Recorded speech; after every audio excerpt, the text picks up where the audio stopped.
자, 우리 기도의 응답을 해보도록 하겠습니다. 암송 구절을 해봐야 되겠죠? 네. 우리 암송 구절은 이번 주에 너무 쉬웠죠? 네. 너무 쉬워서 혹시 마태복음 7장 11절도 암송하신 분이 계실 줄 알아요. 네. 그러나 이렇게 오늘은 요한복음 15장 7절 중심으로 한번 해보도록 하겠습니다. 제목 9절, 말씀 9절 이렇게 해보도록 하겠습니다. 시작. 기도의 응답 요한복음 15장 7절.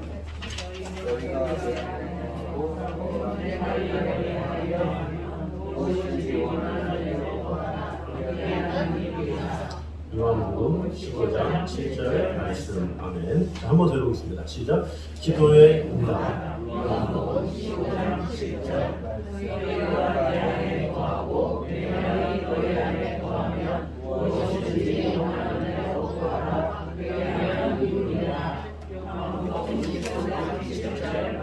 아멘. 아우, 너무 잘하시네요. 한 분도 빼짐 없이 그냥 너무 탁월하게 하시네. 네. 자, 복습을 항상 해야 돼요. 자, 나의 신앙 고백과 간증해 보겠습니다. 시작. 나의 신앙 고백과 간증해. 마태복음 16장 16절. 주는 그리스도시요 살아계신 하나님의 아들이시니라. 마태복음 16장 16절 말씀. 자, 그 다음에 하나님과 매일 만나는 생활입니다. 시작. 하나님과 매일 만나는 생활. 에레미야 3장 22, 23절. 여호와의 인자가 음하심으로 우리가 지내지 아니하리이다. 이것들이 주의 성실하심이 크시로소이다. 에레미야 3장 22, 23절 말씀. 이게 좀 구절이 길어지니까 갑자기 소리가 줄어드네. 네. 다시 한번 해보겠습니다. 시작. 하나님과 매일 만나는 생활. 에레미야 3장 22, 23절. 여호와의 인자와 긍휼이 도우하심으로 우리가 침략되지 아니하리이다. 이것들이 아침마다 새로우니 주의 성실하심이 크시로소이다. 에레미야 3장 22, 23절 말씀. 아멘. 자, 경건의 시간 합니다. 시작. 경건의 시간 10편, 1편, 2절 말씀. 믿는 사람은 악인의 길을 따르지 아니하며 죄인의 길에 서지 아니하며 오만한 자의 자리에 앉지 아니하고 오직 여호와의 율법을 즐거워하여 그의 율법을 주야로 묵상하는도다. 10절, 1절, 2절 말씀. 네. 자, 살았고 운동력 있는 말씀입니다. 시작. 살았고 운동력 있는 말씀. 디모데후서 1절, 3장 16절. 모든 성경은 하나님의 감동으로 된 것으로 교훈과 진화와 알게와 우리로 교육하게 하니. 디모데후서 3장 16절 말씀. 아멘. 여러분 제일 좋아하시는 무엇이 바른 기도인가? 보겠습니다. 시작. 무엇이 바른 기도인가? 빌립보서 4장 6, 7절. 아무것도 염려하지 말고 다만 우리에게 기도와 간구로 너희 구할 것을 감사함으로 하나님께 아뢰라. 그리하면 모든 지각에 뛰어난 하나님의 평강이 그리스도 예수 안에서 너희 마음과 생각을 지키시리라. 빌립보서 4장 6, 7절의 말씀. 아멘. 자, 오늘 거 다시 해보겠습니다. 시작. 기도의 응답 요한복음 15장 7절. 너희가 내 안에 거하고 내가 너희 안에 거하면 무엇이든지 원하는 대로 구하라. 그리하면 이루리라. 요한복음 15장 7절 말씀. 아멘. 자, 다음 주에는 제가 빈 종이를 딱 드릴 거예요. 빈 종이를 딱 드리면 거기다가 싹 쓰시는 거예요. 나의 신앙과 고백, 나의 신앙 고백과 간증, 마태복음 16장 16절은 다 하나님과 매일 만나는 생활, 에레미야. 그래서 6구절을 딱 쓰는 거야. 네. 이러면 다음 주에 안 나올 거죠.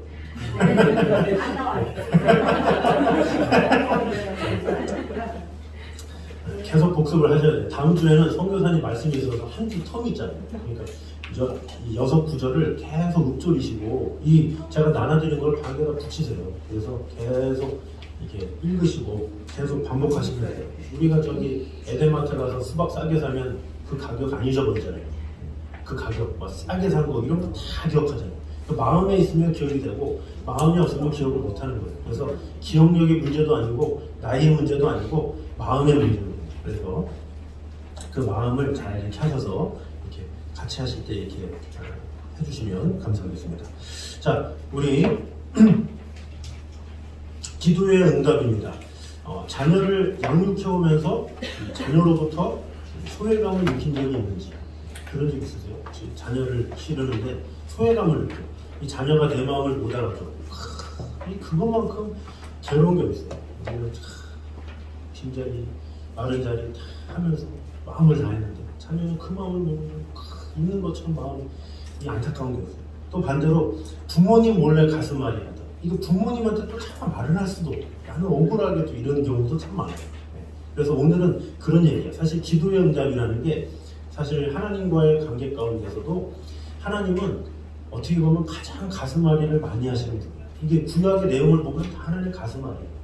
에스겔, 예레미야 이거 보면 하나님 이 마음이 얼마나 때리는지 이 백성은 나를 알지 못하는도다 하면서 계속 가슴앓이를 하는 그런 모습이 나와 있습니다. 그래서 오늘은 그런 기도의 응답을 통해서 우리가 하나님 앞에 어떻게 해야 될지 또 이 기도는 분명히 선하게 응답이 된다라는 사실, 그리고 기도 응답의 또 방해물들은 무엇이 있는지, 또 약속의 말씀을 붙잡고 기도하는 것이 얼마나 중요한지, 그리고 지체되는 기도 응답에 대해서 어떻게 소망을 가져야 되는지, 이렇게 하면서 하나님과의 관계 가운데 우리가 좀 더 알아가는 시간이 됐으면 좋겠습니다. 우리 서론 부분을 우리 다 같이 한번 읽도록 하겠습니다. 자, 시작. 만일 누가 우리를 보고 당신은 기도 응답을 얼마나 받았는가 알아보시면 자신에게 얼마나 사람들이 여기까지나 될까. 놀랍게도 많은 사람이 기도를 하는 데 비해 응답을 많이 받지 못하는 것 같다. 기도의 응답은 성경에서 예수님이 제일 많이 언급하신 약속이다. 여러 번 반복해서 약속하신 것이면 그만큼 응답을 받을 확률이 높을 수 있다는 것을 의미한다. 만일 마땅히 응답을 받아야 할 일이고 정상적인 기도를 하였는데 아무것도 얻은 것이 없다면 그것은 하나님 자신의 영광에 큰 손해를 끼칠 수 있는 것이다. 그러므로 기도의 응답을 받지 못하면 하나님의 약속이 무력해서가 아니라 기도하는 우리에게 문제가 있기 때문이라고 할 수 있다. 응답이란 우리가 요구하는 그것을 얻는 것도 되지만 하나님이 원하시는 것을 주시는 경우도 포함된다. 가끔 우리는 하나님이 원해서 주시는 것을 달갑지 않게 생각할 때도 있지는 말이야. 자, 요약을 해보면 기도하는 것에 비해서 응답을 받지 못하는 성도들이 많다라는 거죠. 그러니까 어떻게 보면 좀 제 생각에 좀 순수한 마음이 아닐까 이런 생각이 들어요. 뭔가 받아야 되겠다 이런 생각보다는 내가 주님과 관계만으로 좋습니다 이렇게 이런 건 참 중요한 것 같아요. 그런데 사실 기도를 하는 이유는 응답을 받기 위해서 하는 거거든요. 그래서 우리가 하나님과의 관계가 중요하지만 너무 관계에 초점을 맞춘 나머지 하나님은 전능하신 분이기 때문에 우리에게 응답을 주기 원하시는데 그 응답을 소홀히 여길 때가 많아요. 그래서 하나님은 우리에게 응답을 주시기 원하시고 또 응답을 통해서 하나님의 계심을 알려주시는 분이기 때문에 우리는 항상 이 하나님의 응답을 염두에 두면서 살아야 된다는 거죠. 그리고 또 여기서 말하는 것은 응답을 받지 못하는 것은 하나님 책임이 아니라 우리의 문제일 수 있다는 거죠. 그러니까 우리가 보면 응답을 해주는데 그냥 지나치는 경우가 상당히 많아요. 뭔가 필요해서 하나님한테 부르짖었는데 시간이 지나다 보니까 필요성이 사라졌어. 근데 응답은 됐는데 응답이 된 줄도 모르고 가는 그런 경우도 상당히 많죠. 그러니까 하나님은 신실하신데 그 신실하신 하나님을 우리가 나의 잘못, 착각, 잊어버림 이런 걸로 놓치는 경우가 많이 있다는 거죠. 자, 우리 1번부터 한번 보도록 하겠습니다. 자, 우리 1번 같이 한번 읽겠습니다. 시작. 예수님이 기도의 응답에 대해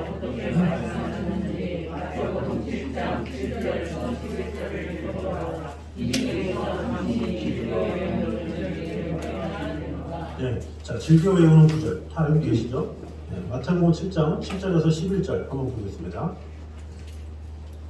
저번 주도 그랬지만 이렇게 즐기는 구절이 얼마나 되는가 그 구절을 써주셔도 되고 아니면 그냥 7절에서 11절까지 다 써오셔도 되고 더 좋은 걸 읽으면서 저는 8절이 좋은데 왜 좋은지 이렇게 느낌까지 써오시면 더 좋고.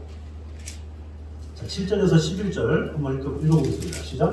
구하라 그리하면 너희에게 주실 것이요 찾으라 그리하면 찾아낼 것이요 문을 두드리라 그리하면 너희에게 열릴 것이니 구하는 이마다 받을 것이요 찾는 이는 찾아낼 것이요 두드리는 이에게는 열릴 것이니라. 너희 중에 누가 아들이 떡을 달라 하는데 돌을 주며 생선을 달라 하는데 뱀을 줄 사람이 있겠느냐. 너희가 악한 자라도 좋은 것으로 자식에게 줄 줄 알거든. 하물며 하늘에 계신 너희 아버지께서 구하는 자에게 좋은 것으로 주시지 않겠느냐. 네. 자, 여기 이 구절들을 보면 핵심이 뭡니까? 반드시 응답된다. 반드시 또 선하게 응답된다. 이것을 우리가 알아야죠. 하나님께 기도하면 반드시 응답된다는 거. 근데 그 응답은 선하시다라는 거. 그걸 깨달아야 돼요. 그러니까 우리 생각에는 안 선한데 그런 게 있을 수 있죠. 왜? 하나님의 생각과 우리의 생각은 다르기 때문에. 그래서 우리가 이제 기도 응답에 대해서 자세히 또 보면서 한번 보도록 하겠습니다. 우리 2번 한번 읽겠습니다. 시작. 기도의 응답을 확신시켜 주려고 같은 의미의 말씀을 어떻게 바꾸어 가면서 다짐하고 있는가를 주의하라. 자, 7절하고 8절에 보니까 구하라, 찾으라, 두드리라 이렇게 얘기하고 있죠. 또 구하라 그러면 주실 것이요. 찾으라 그러면 찾아낼 것이요. 문을 두드리라 그러면 열릴 것이다. 이렇게 응답의 약속을 상중적으로 이제 강조를 하고 있는 거죠. 자, 그런데 여기가 반드시라는 말씀을 넣어서 한번 읽어보도록 하겠습니다. 여기 구하는 이마다 반드시 받을 것이요 찾는 이는 반드시 찾아낼 것이요 두드리는 이에게는 반드시 열릴 것이니라. 이렇게 한번 읽어보겠습니다. 시작. 구하는 이마다 반드시 받을 것이요 찾는 이는 반드시 찾아낼 것이요 두드리는 이에게는 반드시 열릴 것이니라. 아멘. 네. 반드시라는 단어가 참 중요해요. 그러니까 하나님은 우리에게 반드시 신실하게 응답을 하시는데 우리가 망각하는 경우가 많이 있죠. 자, 그런데 이제 9절에서 11절에 보면 우리 3번 한번 같이 읽겠습니다. 시작. 9에서 11절에서 하나님은 자신을 세상의 아버지와 비교하고 계신다. 그리고 두 가지 비유를 가지고 예를 들면서 심주어 다짐하고 또 다짐하시는 약속이 있다. 그것이 무엇인가? 자, 다짐하시는 약속, 이게 뭐라고 그랬어요? 반드시 선한 응답을 주시겠다. 이렇게 얘기하는 거죠. 자, 그러면서 이제 세상의 아버지와 비교를 하는 거죠. 돌과 떡, 뱀과 생선의 비유를 가지고 이제 설명하시는 거죠. 자, 떡과 생선은 뭘 말하는 거죠? 선한 응답이죠. 선한 응답. 그리고 돌과 뱀은 악한 응답, 그것을 말하는 거죠. 그래서 우리가 기도할 때 받게 되는 응답이 돌이 아니라 떡이다 이렇게 말을 하는 것이고 또 뱀이 아니라 생선이다. 그것을 확신해야 된다는 거죠. 하나님께서 우리에게 주시는 것은 떡이요 생선이다. 가장 귀한 것이다. 이렇게 우리가 믿고 나가야 된다는 거죠. 자, 하나님께서는 왜 세상의 아버지와 자신을 비교하실까요? 하나님에 비하면 이 세상의 모든 아버지는 불완전하죠. 사람이기 때문에 우리도 불완전하잖아요. 자식에게 뭐 약속한다고 그 약속을 잘 지켜줍니까? 네. 지켜줄 때도 많지만 못 지킬 때도 많아요.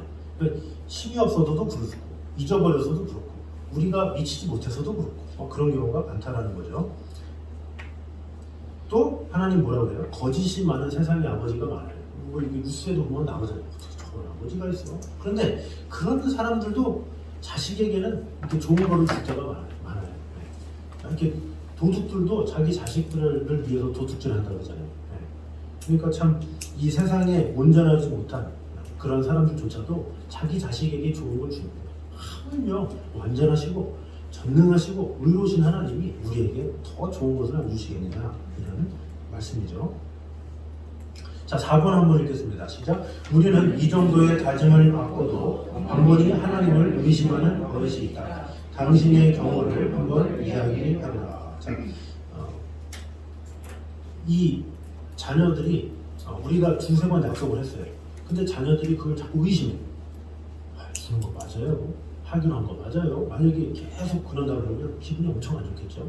근데 우리가 하나님 앞에 그러는 경우가 많이 있다는 거죠. 하나님 주실까? 하나님 우리의 마음도 아시는 분이고 생각도 아시는 분이기 때문에 겉으로 하나님 뭐 주시겠어요? 이렇게 말 안 해도 우리 마음속에 의심이 일어나는 순간 하나님이 아시는 거예요. 의심하네? 너 지금 생각이 지금 다른 생각 갖고 있는데 너 교회는 나오는데 너 될 거라는 생각이 없네. 믿음이 없네. 하나님은 다 아신다는 거죠. 그러니까 이 의심할 때 그 순간 이 하나님의 마음도 아프시고 우리 또한 그런 확신이 없는데 무슨 평안이 있겠어요. 그러니까 내가 확신이 있어야 우선은 내가 행복하고 내가 그 확신 가운데 있을 때 하나님께서 기쁨으로 응답을 해주는 거죠. 근데 내가 확신이 없어 하면서도 자리는 나왔는데 내 자신이 확신도 없고 어떻게 될 거라는 어떤 그런 것도 없고 그러다가 됐어. 근데 됐는데 그거를 이번에 운이 좀 아니네 이렇게 나도 모르게 생각하는 경우. 그러니까 얼마나 많아요. 그러니까 하나님께서 다 해주셨는데 그거를 운으로 넘기고 맞아 내가 좀 하지 막 그러면서 자기에게 영광을 돌리고 이런 경우가 있다는 거죠. 자, 5번 말씀 우리가 5번 문제 한번 보겠습니다. 시작. 11절의 말씀을 순수하게 받아들인다면 한시바삐 하나님 앞에로 달려가서 속사정을 다 털어놓고 싶은 충동을 느껴야 정상이다. 당신의 마음에는 이런 충동이 어느 정도 일어나고 있다고 보는가? 이런 걸 좀 이렇게 쓰시죠. 내가 얼마나 일어나는지. 속사정을 자꾸 이렇게 풀어놔야 돼요. 근데 대화하기를 좋아하는 사람들이 있어요. 근데 대화는 이 세상의 모든 사람이 다 좋아해요. 그 증거가 뭐예요? 주위에 커피숍을 보면 얼마나 많아. 여기 사거리만 봐요. 여기 밑에 캐리스 베이커리 커피 팔잖아요. 그 길 건너 거기도 커피 팔아요. 이 길 건너 SK 휴대폰 가게인데 음료수죠. 커피죠. 그리고 여기 또 걸면 또 파리바게트야. 다 커피야, 다 커피. 그 옆에도 그렇게 많아. 그게 뭐예요? 사람들이 항상 북적해. 세상에 그렇게 많아요. 커피숍이 그렇게 많이 생기고 또 생겨도 그래도 창업하겠다는 사람이 많아. 뭐예요? 말하기를 좋아한다는 사람은. 말을 해야 살아요. 말을 못하면 죽는 거야. 그래서 이 사람은 이 로빈슨 크루소라는 게 화상이라는 말이 있잖아요. 왜? 혼자이기 때문에. 혼자는 말을 못해. 원숭이한테 말해봐야 무슨 해답이 있겠어요. 그 동물들한테 얘기해봤자 완전히 사람이 미치기 때문에 그렇게 긴 시간 살 수가 없는 거예요. 사람은 누구나 있어야 돼. 누가 있어서 자꾸 대답하고 소리를 치고 막 그냥 이렇게 해야 풀려요. 그래서 여성들 같은 경우는 막 전화 같은 경우도 많이 풀잖아요. 그럼 뭐 1시간, 2시간, 3시간 막 시간 가는지 모르고 다 통화한 다음에 나중에 얘기하자 그러고 또 끊잖아요. 그러니까 이 말을 계속 함으로써 이렇게 하는 거예요. 근데 그것을 누구한테 풀어야 돼요? 사실은 이 사람한테 푸는 거는 자기만 풀리는 거죠. 근데 하나님한테 풀면 어떻게 돼요? 하나님은 다 하셔서 우리의 기도를 들어주시고 응답해 주시고 함께한다 라는 거죠. 그러니까 털어놓고 싶은 충동을 사람한테 느끼면 안 되는 거예요. 어떻게 보면 하나님한테 느껴야지. 하나님이 왜 좋냐? 절대 비밀 주지. 하나님이 막 이렇게 안 하잖아요. 이 천주교 같은 경우는 신부한테 막 해. 신부님 물을 들려서요 막 하는데 또 신부도 사람이다 보니까 또 신부들끼리 모여 그랬대 저랬대더라고 이렇게. 그러니까 인간이니까 그럴 수밖에 없잖아요. 그러니까 이러면서 이렇게 연약함이 있는 거죠. 근데 하나님은 영이시고 우리의 기도를 다 들어주시고 다 하시고 그 하나님께서 뭐 음성으로 뭐 다른 분한테 얘기하겠습니까? 김 집사야 뭐 이랬다던가 뭐 하시겠어요? 근데 하나님은 그냥 우리의 기도를 들어주시고 다 마음하시고 하기 때문에 하나님께만 자꾸 풀어야 돼요. 그래서 이 신앙인의 정상은 사람을 찾으러 다니는 게 아니라 하나님을 찾고 하나님께 기도하고 하나님께 풀어야 돼요. 자꾸 소리 지르고 답답하고 그러면 뭐 어디 가야 되겠다 이런 생각 하지 마시고 답답하고 그럴수록 하나님께 부르시고 쥐 하면서 안 풀린다 찬양하고 이 찬양하는데 안 풀린다 더 큰 찬양 부르고 이 더 큰 찬양인데 안 된다 그러면 고음 막 높여가 주님 막 하면서 하고 하나님한테 다 토하면 하나님께서 우리의 마음을 아시기 때문에 풀려준다는 거죠. 그러니까 하나님을 믿는다고 하면서 자꾸 우울하지 왜 내 말을 들어주는 사람이 아무도 없지 이것은 이 말씀을 모르는 거예요. 이 말씀을 아는 사람은 우울할 수가 없고 답답할 수가 없는 거야. 왜? 하나님께서 다 들어주는데 하나님한테 말씀하면 되잖아요. 그래서 하나님께 고백하고 만약에 이 말이라는 것도 좋지만 이 쓰는 것도 좋아요. 이 고백의 기도. 그래서 오늘 하루 있었던 거를 이렇게 글로 쓰는 거예요. 하나님 아버지 뭐 이렇게 쓰면서 되게 풀리는 경우가 많아요. 그래서 써서 풀든지 아니면 하나님께 기도하면서 풀든지 찬양하면서 풀든지 이렇게 그렇게 자꾸 내 스스로 하나님과의 그런 관계 가운데 푸는 시간이 상당히 중요해요. 근데 되게 많은 성도들은 교회를 다닌다고 하면서 하나님한테 풀생각을 못하고 자꾸 사람 붙잡고 만나자고 그래가지고 막 차 마시고 뭐하고 해결이 안 돼요. 오히려 사람은 만날수록 만남이 깊어질수록 사람은 관계가 깊어질수록 상처만 생겨요. 그렇지 않나요? 사람은 이렇게 조금만 알아야지 너무 깊게 알면 그 사람의 단점도 막 보이고 안 좋은 것도 보이고 하기 때문에 실망이 더 큰 법이에요. 그래서 사람은 적당히 물론 그래도 최선을 다해서 내가 섬길 수 있을 때는 마음을 다하지만 이 사람이야말로 대단하다고 하면서 믿을만하다고 그러면서 자신을 다 얘기하고 한 살 때부터 있었던 얘기 다 하고 막 다 쏟아내지 말고 그런 만큼 실망하기 때문에 이 하나님 앞에 다 아뢰고 하나님한테 고백하고 이런 습관이 중요하다는 거죠. 그래서 하나님 앞에 기도하면서 주님 저랑 차 한잔 하시죠. 그러면서 이렇게 고백을 하세요. 그게 가장 아름답고 이게 올바른 정신을 가지고 있는 겁니다. 그래서 우리끼리 서로 뭐 교제도 하겠지만 하나님과의 관계가 우선이라는 것을 꼭 잊지 않으셨으면 좋겠습니다. 자, 6번 한번 보겠습니다. 시작. 다음의 성포들을 검토하면서 응답을 방해할 수 있는 것들이 무엇인가를 알아보자 했어요. 자, 이사야 1장 15절 우리 써보셨죠? 이사야 1장 15절 우리 한번 읽겠습니다. 시작. 너희가 설립할 때 내가 내 눈을 너희에게서 가리우고 너희가 많이 기도할지라도 내가 듣지 아니하니 이는 너희의 손에 피가 가득함이라. 자, 여기 보니까 응답을 방해하는 것 이게 뭐예요? 너희 손에 피가 가득함이라 요거죠. 많이 기도해도 안 들어줘. 왜? 너희 손에 피가 가득하기 때문에 이렇게 이야기를 하는 거죠. 자, 피가 가득하다라는 것을 우리가 잘 이해해야 돼요. 피가 가득하다는 것은 그저 뭐 죄졌다 이런 수준을 넘어서 피가 가득하다는 뜻이 뭐예요? 누구의 피겠어요? 다른 사람의 피겠죠. 타인에게 피를 흘린 거 아니에요, 그죠? 그러니까 타인에게 피해를 준 죄를 말하는 거예요. 여기서 말하는 거예요. 그러니까 다른 사람한테 피해는 주고 하나님한테 달라고 이런 하나님은 이웃을 사랑하라 하셨는데 이웃한테 피를 내고 하나님한테 달라고 안 들어줘 이런 거죠. 그러니까 다른 사람에게 해를 입히면서까지 그렇게 살면서 하나님한테 도와달라고 해? 어떻게 말이 돼? 이렇게 말씀하시는 거죠.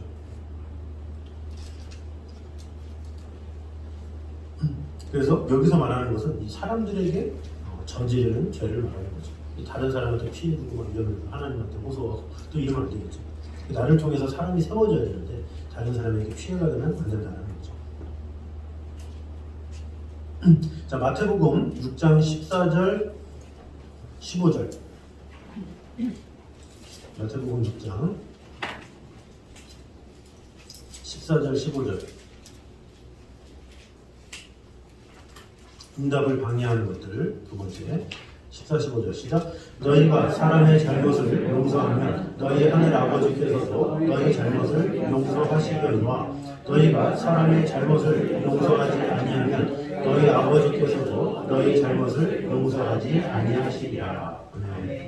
이것은 이제 형제를 용서하지 못하는 그런 거죠. 여기서 말하는 형제 누구겠습니까? 육신의 가족뿐만 아니라 영적인 가족도 말하는 거죠. 우리가 그리스도 안에서 같은 지체라고 늘 하잖아요. 그러면서도 이 사람에게 상처를 받고 막 그러면 용서를 못하는 경우가 상당히 많아요. 의외로 우리가 용서를 못할 때가 얼마나 많은지 몰라요. 자꾸 이렇게 용서를 하는 그런 것이 참으로 중요하겠죠. 자, 그 다음에 야고보서 1장 6절과 7절입니다.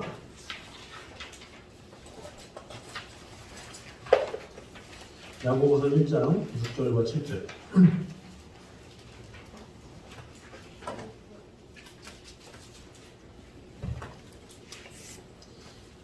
같이 읽겠습니다. 시작. 오직 믿음으로 구하고 의심하지 말라. 의심하는 자는 마치 바람에 밀려 요동하는 바닷물 같으니 이런 사람은 무엇이든지 굳게 얻기를 생각하지 말라. 자, 여기서는 말하는 건 뭡니까? 의심이죠. 의심. 기도응답의 방해는 의심이에요. 의심. 그래서 하나님께서 응답하실 것에 대해서 의심하는 것. 의심이라는 것은 참 안 좋은 거예요. 아까도 얘기했지만 자녀가 부모님을 의심한다는 거 얼마나 무섭습니까? 근데 우리가 하나님을 의심한다는 거 이거는 있을 수 없는 거예요. 그런 의심을 하나님께서 기뻐하지 않는다는 거죠. 그 뒤에 야고보서 4장 3절입니다. 야고보서 4장 3절 같이 한번 읽겠습니다. 시작. 구하여도 받지 못하면 정욕으로 쓰려고 잘못 구하기 때문이다. 자, 여기 보니까 정욕으로 쓰려고 이렇게. 그러니까 자기 욕심이죠. 정욕적인 동기로 구하는 것, 이런 것은 응답이 안 된다라는 거예요. 그럼 정욕이 뭘까? 자, 정욕 대표가 바로 요한일서입니다. 요한일서 한번 보겠습니다. 요한일서 2장.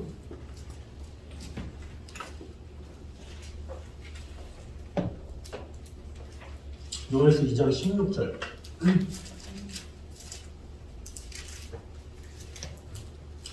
요한일서 2장 16절 우리가 같이 한번 읽겠습니다. 시작. 이는 세상에 있는 모든 것이 육신의 정욕과 안목의 정욕과 이생의 자랑이니 다 아버지께로부터 온 것이 아니요 세상으로부터 온 것이라. 그랬어요. 육신의 정욕, 안목의 정욕, 이생의 자랑, 이런 것을 의미하는 거죠. 그래서 정욕으로 구하는 건지 아닌지 그것을 어떻게 할 수 있을까요? 정욕인지 아닌지.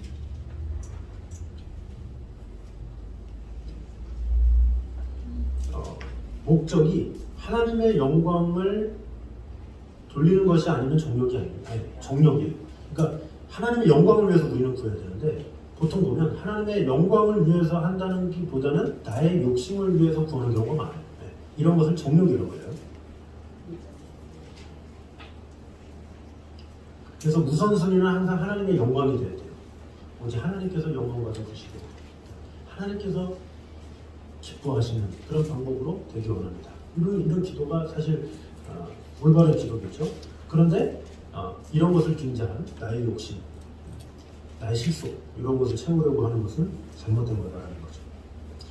자기 자녀가 공부 잘 되기를 바란다. 어때요? 잘못된 겁니까? 근데 이거를 공부를 잘하고 잘 되어서 어떻게 되기를 바라는가가 정욕으로 구하는 기도인지 아닌지를 구별하는 기준이 돼요. 그러니까 내 자녀가 잘 되길 바래. 근데 잘 돼서 어떻게? 이 아이들이 많이 벌어가지고 내 노후를 편하게 해주는 이런 도구로 우리가 생각을 한다면 잘못 구하는 거죠. 그것도 정욕이잖아요. 근데 내 자녀가 열심히 공부를 해서 다른 이들을 섬길 수 있고 영향력을 끼칠 수 있고 이 아이로 말미암아서 세상을 바꿀 수 있는 정말로 하나님의 나라를 세울 수 있는 그런 일이 일어나도록 하는 거. 그럼 똑같은 공부라도 다르잖아요. 그거 자체가. 이 아이가 공부하는 이유가 남에게 주기 위해서 시키는지 아니면 나의 유익을 시키는지 그거를 우리가 보면 된다는 거죠. 그래서 하나님은 우리에게 원하는 것을 주지 않고 유익한 것을 주세요. 우리가 그것을 알아야 돼요. 그러니까 우리는 원하는 것을 하나님께서 주신다고 생각하는데 절대 그렇지 않아요. 하나님 우리가 원하는 걸 주는 게 아니라 유익한 걸 주시는 분이에요. 유익한지 아닌지. 부모도 그렇잖아요. 부모도 자식이 원한다고 다 주니까 아니잖아요. 유익한지 아닌지 생각해 본 다음에 유익하면 주고 안 하면 안 주고 이렇게 하죠. 원하면 그래 뭐 네가 원하면 다 줄게 별이라도 따다 줄게 이런 마음을 가졌다가 그 아이가 엉망이 되는 거잖아요. 그거 자녀가 구한 거를 구분할 줄 알아야 그게 부모인 거예요. 그거에 맞게 주는 게 부모인 거죠. 하나님은 그런 분이시다라는 거죠.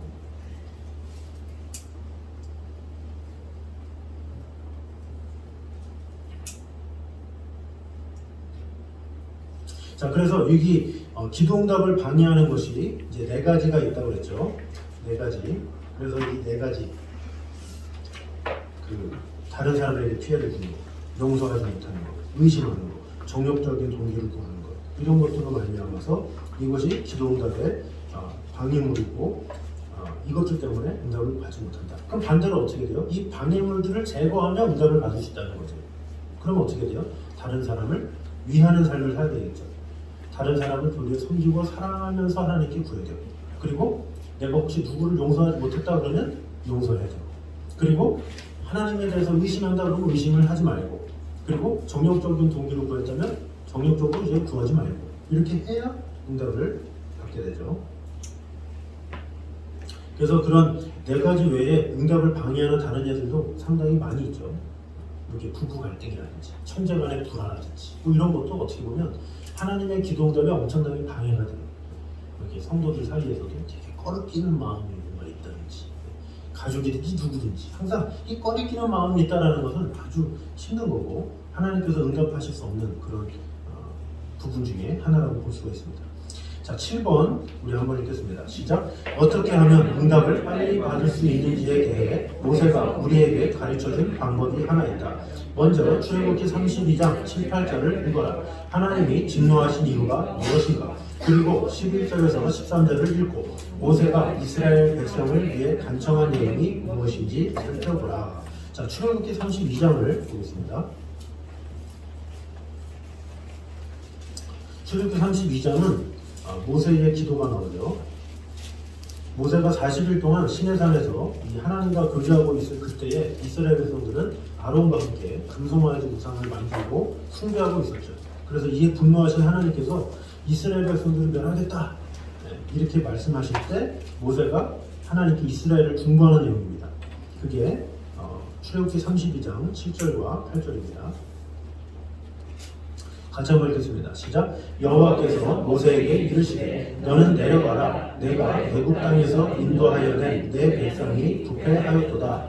그들이 내가 그들에게 명령한 길을 속히 떠나 자기를 위하여 송아지를 구워 만들고 그것을 예배하며 그것에게 제물을 드리며 말하기를 이스라엘아 이는 너희를 애굽 땅에서 인도하여 낸 너희의 신이라 하였도다.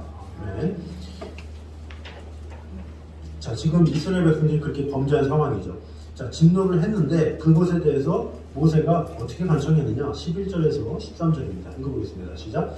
모세가 그의 하나님 여호와께 구하여 이르되 여호와여 어찌하여 그 큰 권능과 강한 손으로 애굽 땅에서 인도하여 내신 주의 백성에게 진노하시나이까? 어찌하여 애굽 사람들이 이르기를 여호와가 자기의 백성을 산에서 죽이고 지면에서 진멸하려는 악한 의도로 인도해 내었다고 말하게 하시려 하나이까? 주의 맹렬한 노를 그치시고 뜻을 돌이키사 주의 백성에게 이 화를 내리지 마옵소서.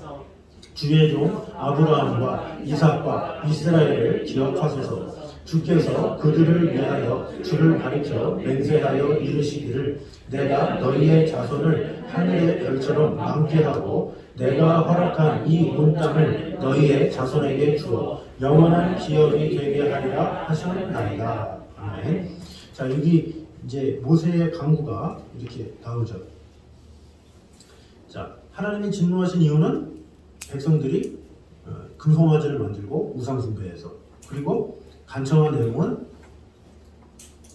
일찍이 아브라함과 이삭과 야곱에게 하신 약속의 말씀을 상기시킨 거죠. 그래서 이스라엘 백성들을 용서하여 주시옵소서 이렇게 강구한 내용이라고 이제 볼 수가 있습니다. 자, 그러면 8번 같이 한번 읽겠습니다. 시작. 다음으로 하나님의 응답이 얼마나 빠른가를 주의해 보라. 자, 얼마나 빠른가? 이렇게 기도했더니 14절 한번 같이 읽겠습니다. 시작. 여호와께서 뜻을 돌이키사 말씀하신 화를 그 백성에게 내리지 아니하시니라. 네. 자, 즉각적으로 분노를 누그러뜨리시고 모세의 말을 받아들이셨다라는 거죠. 그러니까 모세가 기도하자마자 13절에 딱 기도하자마자 하나님께서 바로 그 노를 거두시고 모세의 말을 받아들여 주신 것이라고 볼 수가 있죠. 그러니까 다 쓸어버리려고 그랬어요. 근데 모세가 딱 중보함으로 인해서 거기서 아 그래 그렇게 하면서 하나님께서 이렇게 응답을 하신 것을 볼 수가 있습니다. 자, 9번 한번 보겠습니다. 시작. 모세가 응답을 빨리 얻어낼 수 있었던 것은 주께서 그들을 위하여 주를 가리켜 맹세하여 이르시기를 이라고 하는 하나님의 약속을 붙들고 매달렸기 때문이다. 왜 약속의 말씀을 듣고 나아가면 응답을 빨리 해주시는가? 자, 하나님은 약속을 반드시 지키시는 신실한 분이시기 때문에 그 약속을 지키시는 분이기 때문에 우리는 그 약속을 들고 나가는 거예요. 자녀들이 요구가 좀 지나칠 때도 부모한테 뭐라고 그래요? 뭐 이전에 해준다고 그랬잖아요. 그 한마디면 부모는 말을 못해. 왜? 이전에 해준다고 했으니까. 이 약속을 주장하는 게 바로 그런 거예요. 이 모세도 지금 그런 거예요. 하나님 지난번에 아브라함한테 약속했잖아요. 이 백성으로 천하 만민이 복을 얻겠다고 말씀했잖아요. 그런데 이 금송아지 만들어서 다 죽여버리면 그 백성은 어떻게 번성합니까? 하나님께서 약속하셨는데 이스라엘 범죄했다고 이렇게 되면 어떻게 되는 거예요? 이렇게 하나님의 약속을 가지고 이렇게 기도하니까 하나님께서 그러네 그러면서 이렇게 들어주셨다라는 거죠. 자, 10번 보겠습니다. 시작. 당신은 응답을 얻기 위해 하나님의 약속의 말씀을 얼마나 자주 들고 나가는가? 그리고 실제로 들고 나간 약속의 말씀은 무엇이며 그 응답은 어떠했는지 예를 들어보자. 자신이 경험한 걸 한번 나눠보라는 거죠. 근데 자신이 기도할 때마다 의지하는 말씀이 있어야 돼요. 그러니까 먼저 그러려면 어떻게 돼요? 약속의 말씀을 많이 알아야죠. 말씀을 내가 알아야 그 말씀대로 살아가고 이 말씀을 하나님한테 나누는데 내가 말씀을 몰라. 그러면 기도가 안 된다는 거죠. 그래서 우리가 말씀 생활을 열심히 해야 되는 거예요. 그래서 이 약속의 말씀을 정하고 기도하기 전에 먼저 그래서 성경을 읽고 나서 기도하는 것, 성경을 중심으로 기도하는 것, 말씀 중심의 기도 이게 참 중요해요. 그러니까 되게 많은 성도들이 말씀 중심의 기도보다는 그냥 막 기도하는 경우가 많이 있어요. 그러면 그냥 막 기도하면 어떻게 돼요? 말씀이라는 기초 아래 하면 흔들림이 없는데 자꾸 나의 감정과 나의 생각과 이런 것만 막 들어가게 되니까 그래서 내 감정이 막 뜨거우면 응답이 되는 거예요. 내 마음이 좀 처지면 응답이 안 되고 이런 식으로 생각하는 경우가 많다는 거죠. 근데 그것이 말씀을 중심으로 하지 않기 때문에 그래요. 제가 이 문제를 저도 이렇게 풀면서 생각이 든 게 제가 캠퍼스 때 약속 69절을 제가 암송한 적이 있거든요. 그래서 프라미스, 영어로 이제 프라미스인데 그 프라미스 69절을 제가 한번 자료를 한번 찾아볼게요. 제가 캠퍼스 때 했던 거 따로 이렇게 딱지로는 암송 그 카드로는 제가 있는데 그거를 A4 용지로는 제가 보관하고 있는지 제가 한번 구해봐야 되는데 그래서 제가 구해지면 다음 주에 제가 전달을 해드리도록 하겠습니다. 그래서 그 구절은 이 하나님께서 약속하신 69절이에요. 그래서 여러분이 그거를 자주 보시면서 그러면서 이렇게 더 기도하시면 더 여러분한테 유용할 것 같아요. 그래서 그 약속의 말씀을 많이 아는 만큼 내가 하나님한테 약속을 주장할 수가 있어요. 하나님 이렇게 말씀하지 않습니까? 창세기에, 예레미야에, 이사야에 이러면 하나님께서 당황하시는 거야. 내가 이렇게 말했지. 그래서 이 약속에 주장하는 그 약속의 말씀을 의지하는 기도를 이렇게 하면 좋겠습니다. 우리 11번 한번 읽겠습니다. 시작. 기도의 응답이란 눈을 뜨자마자 금방 손안에 쥐어주는 그런 것이 아니다. 물론 응답이 한두 시간 안에 올 때도 있다. 그러나 대부분의 기도 응답은 낙심하지 않고 오랜 시간을 거쳐 구하면 찾아온다. 오랜 기도 후에 받는 응답 하나를 소개해 보자. 자, 오랜 기간 후에 응답이 되는 경우도 많다. 이것을 꼭 기억해야 돼요. 그러니까 나이가 어릴수록 어때요? 지금 해줘. 부모들은 이제 마음을 아니까 다음에 해줄게 그러잖아요. 근데 아이가 어릴수록 지금 해줘. 나중에 해준다니까 안 되니까 울잖아요. 지금 당장 막 이렇게. 그게 당연히 아이고 어리기 때문에 당장 잘하는 거죠. 그러니까 우리가 하나님을 믿는 그런 성도 입장에서도 그럴 때가 많아요. 당장, 지금 그렇게 때를 쓰는 거예요. 그래서 지금 안 되는 건 응답이 아닌 거야. 지금 꼭 돼야 돼. 그러니까 지금 안 되면 응답이 아닌 걸로. 근데 그것이 아니다라는 거죠. 성경에도 그런 경우가 있어요. 어디 나옵니까? 창세기 28장에 이렇게 나옵니다. 창세기 28장에 야곱의 기도가 나오죠. 야곱이 이렇게 돌베개를 따라 빼고 거기서 환상을 보죠. 그러면 자신이 소원을 합니다. 그러면서 하나님의 약속이 얼마나 후에 일어납니까? 20년 후에 일어납니다. 20년 후에. 자, 여기서 놀라운 사실은 창세기 28장에 야곱의 나이는 몇 살이었죠? 제가 70살 이상이었어요. 70대 이후에 지금 70대에 지금 한 기도야. 그러면 아무리 불확실했지만 많은 나이잖아요. 그럼 하나님께서 빨리 들어줘야 될 거 아니야. 70 넘어서 이렇게 기도를 했으면 그것도 나이 많은데 3년 안에 빨리 들어줘야 되는 거 아니에요? 그런데 야곱이 그 꿈을 이루기 위해서 어떻게 돼요? 하나님께서 과정을 이루어 가시는데 세상에 나이가 70이 넘었는데도 한 여인을 만나는데도 한 여인을 만나서 가정을 꾸리는데 14년이 걸려요. 그렇잖아요.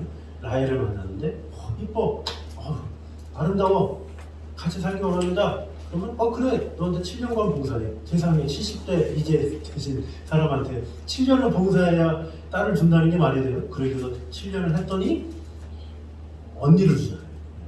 우리 가문에서 동생을 먼저 준 일이 없다.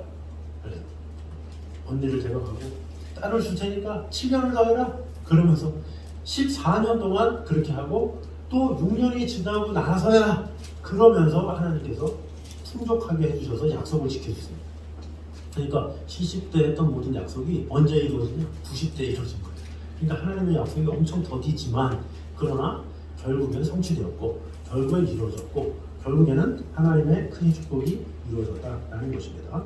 그래서 하나님의 응답하시는 때 그때가 우리의 최선의 때다 이런 것을 우리가 알아야 돼요. 그래서 하나님이 응답하시는 것이 나에게 최선이다 이렇게 인정할 뿐만 아니라 하나님이 응답하시는 때가 나에게 최선의 때다 이렇게 알아야 돼요. 부모도 자녀를 알기 때문에 자녀의 때를 알아서 정해주잖아요. 마찬가지로 하나님 우리의 때를 아시는 거예요. 그래서 왜 이렇게 더디지? 그런다 할지라도 하나님은 응답하시지 이런 믿음 가지고 나아가는 것 그것이 필요하죠. 그래서 우리가 오랜 기도를 해왔는데도 응답받지 못한 제목들 있잖아요. 그런 것들을 좀 써보시고 주님 응답할 수 있습니다. 주님의 때가 언제입니까? 저는 계속 기도하겠습니다. 하나님의 신실하심을 믿습니다 하면서 약속을 주장하시면서 이렇게 기도하면 좋을 것 같습니다.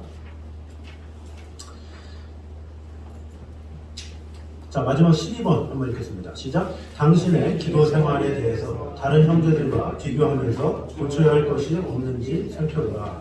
이렇게 또 다른 형제들과 비교하면서 그러면 자기 살펴볼까 이렇게 느낌이 드는데 그게 아니라 이제 기도 생활에 대해서 한번 고칠 것이 무엇인지 한번 점검해 보라는 거죠. 이거를 또 뭘 점검하지 그럼 좀 두리뭉실하기 때문에 제가 7가지의 어떤 리스트를 한번 제가 제시를 해드릴게요. 그래서 나에게 이런 것이 있는지 한번 점검을 하면서 기도하면 좋을 것 같아요. 자, 첫 번째는 뭐냐? 구체적으로 기도하고 있는가? 이게 참 중요한 것 같아요. 기도 생활에 있어서 중요한 거. 이전에 구체적으로 기도하지 못했던 것이 있으면 구체적으로 기도하셔야 돼요. 구체적으로. 하나님의 인격이시잖아요. 그래서 구체적으로 기도하고 있는가? 그것을 꼭 점검해야 된다는 거죠. 자, 두 번째는 약속의 말씀을 붙잡고 기도하는가. 그냥 막 이렇게 기도하는 게 아니라 약속의 말씀을 붙잡고 말씀에 의지해서 말씀에 근거해서 이렇게 하는지 자꾸 점검해라는 거죠. 또 세 번째는 기도의 목적이 바른가. 목적이 분명해야 돼. 이 목적이 제대로 세워지지 않으면 긴 시간을 기도하는들 소용이 없다는 거죠. 그 목적이 온전한가? 그것이 중요하다는 거죠. 그리고 네 번째는 기도 시간의 우선순위가 명확한가? 나는 언제, 어떻게 그런 결단을 하나님께서 기뻐하시거든요. 그래서 아무리 바쁘더라도 차 안에서든지 내가 딱 하루 중에 내가 차를 타는 그 첫 시간 내가 그때는 기도하겠다 이런 마음 가지고 운전대를 붙잡고 한 5분이라도 10분이라도 간절하게 기도하고 한다든지 이런 우선순위들을 정해야 돼요. 가장 좋은 건 뭐 새벽에 주님 앞에 나와서 기도하고 이런 게 가장 좋겠지만 그렇게 우선순위를 가지고 또 명확하게 해야 된다는 거죠. 다섯 번째는 규칙적으로 기도하는가 이게 참 중요해요. 이게 되게 많은 성도들은 규칙적으로 많이 기도 못해요. 언제 기도하냐? 고난이 닥치면, 괴로움이 닥치면 그때 아야 그러면서 하나님한테 부르짖죠. 근데 진정한 신앙인은 규칙적으로 좋은 일이 있든 기쁜 일이 있든 슬픈 일이 있든 어떤 일이든지 비가 오나 바람이 부나 언제 어디서든지 기도하는 것. 이 규칙적인 기도가 상당히 중요하죠. 그리고 여섯 번째는 골방 기도를 실천하고 있는가. 이게 참 중요해요. 이 골방 기도 제가 말씀드렸지만 어느 장소든지 아니면 어느 곳이든지 뭐 이 교회의 어느 곳이든지 거기에서 내가 하나님께서 하나님 앞에 이 정해진 자리를 소중하게 여긴다는 거거든요. 그래서 그럴 때 더욱더 우리의 기도 생활이 더 풍성해집니다. 마지막으로 일곱 번째는 중언부언하지는 않는가. 중언부언 늘 말했죠. 그러니까 아무 생각 없이 하는 거. 주님 찬양합니다, 주님 사랑합니다 말은 하는데 입은 살아있는데 머리는 전혀 이렇게 떠있는 그런 경우가 있을 수 있어요. 명확하게 이렇게 해야 된다고 하죠. 그래서 7가지를 잘 점검하면서 여러분이 기도하시면 이렇게 좋을 것 같습니다. 자, 그래서 우리가 기도를 할 때도 구체적으로 응답을 생각하면서 하나님과 긴밀하게 교제하면서 이렇게 하면 좋겠습니다. 제가 그 약속의 말씀들을 제가 한번 찾아보도록 하겠습니다. 아주 귀한 말씀들이라 저도 캠퍼스에서 아주 열심히 잘잘잘잘 이렇게 암송했던 기억이 납니다. 그것을 여러분이 꼭 이렇게 지금 우리가 있는 69절뿐만 아니라 64구절 요거뿐만 아니라 그런 구절이 있으면 꼭 보이는 곳에 놓으셔야지 이걸 이렇게 접어서 이렇게 놓으면 안 보게 돼요, 사람들이. 그래서 꼭 여러분이 뭐 자녀가 상 타왔다 그러면 냉장고에 붙여놓잖아요, 요즘에. 그래서 막 냉장고에 뭐 중요한 거 막 해놓잖아요. 마찬가지로 이 말씀도 붙여놔야 돼요. 그래서 식탁 앞에서든지 어디서든지. 그래서 꼭 읊조리고 하고 이렇게 하듯이 이렇게 약속의 말씀이든 뭐든 이렇게 자꾸 보다 보면 나한테 각인이 돼요. 이렇게 자꾸 인상 깊게 보고 하다 보면 그래서 그 말씀이 주장하는 말씀으로 이렇게 되기 때문에 그 기도를 구체적으로 마음을 다해서 이렇게 하면 좋겠습니다.